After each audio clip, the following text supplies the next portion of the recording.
like the hire?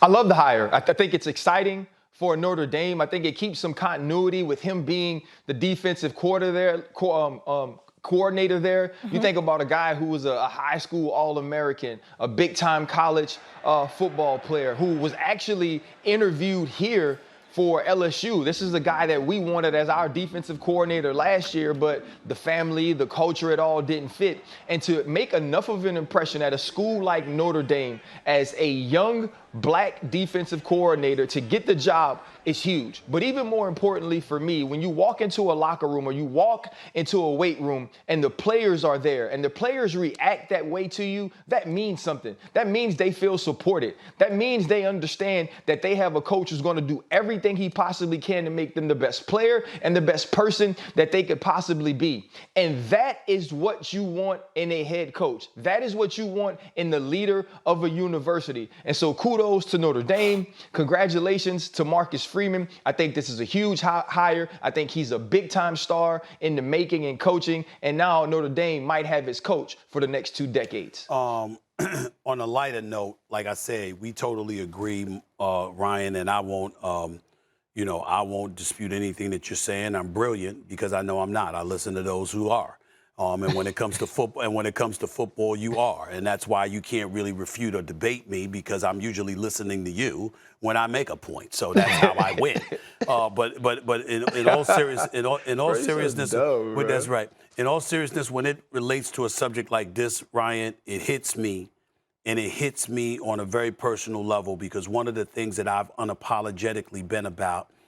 Sitting in this chair and being a general sports columnist in the newspaper industry for years is that the paucity of African-American coaches, particularly in college football, is something that I've been very, very passionate about.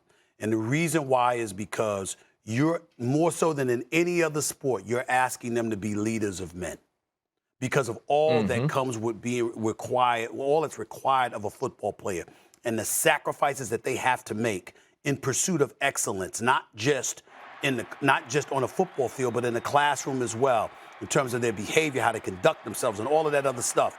On a pro level, you can always dismiss it as being business. Grown men are responsible for their own actions, et cetera, et cetera.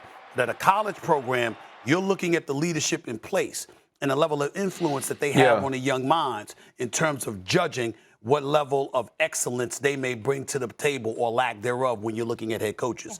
And the fact that African Americans on far too many occasions have been not denied these prominent positions really, really has resonated with me profoundly for decades. And so when I see a program like Notre Dame taking a guy who's never been a head coach and he's a defensive coordinator, he's only been there for a couple years, and you give him this opportunity to really continue to lead this program because Brian Kelly is no snub now. He's no slouch. Winningest coach they ever had. This man has produced for Notre Dame. And to follow him up with his defensive coordinator and to give this man that opportunity, I think speaks volumes about Marcus Freeman.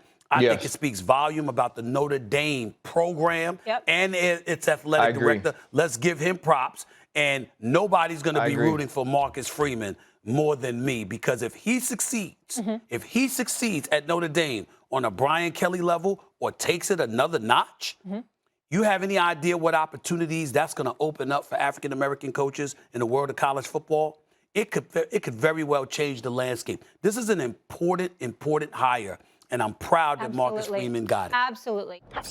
From the outside looking in, I'm thinking about a guy that has pretty close to an impeccable resume, who wants that last big challenge, and I respect he's embracing a challenge that most people would run from because Alabama and Georgia is within the same conference. And so the path towards a national championship would obviously be far more arduous than in most other places. And when I think about Brian Kelly's position to having won 74% of his games at Notre Dame, 85% of his games at Cincinnati before that, this is a guy that's proven he's worthy of the opportunity. Sure, you might have some young bloods, you talk about relating to the players or whatever, but there's nothing on Brian Kelly's resume that shows us an inability to relate to players because his record says otherwise. So if that's the reality of the situation, and you're coming off a guy like Ed Orgeron, even though he won a national championship, who was known for having good relations with the players and what have you, and we see what happened to them the last 2 seasons or so, and then Les Miles is Les Miles, and we get all of that. I really don't see the problem with Brian Kelly being at LSU. Thanks for watching ESPN on YouTube. For live streaming sports and premium content, subscribe to ESPN+.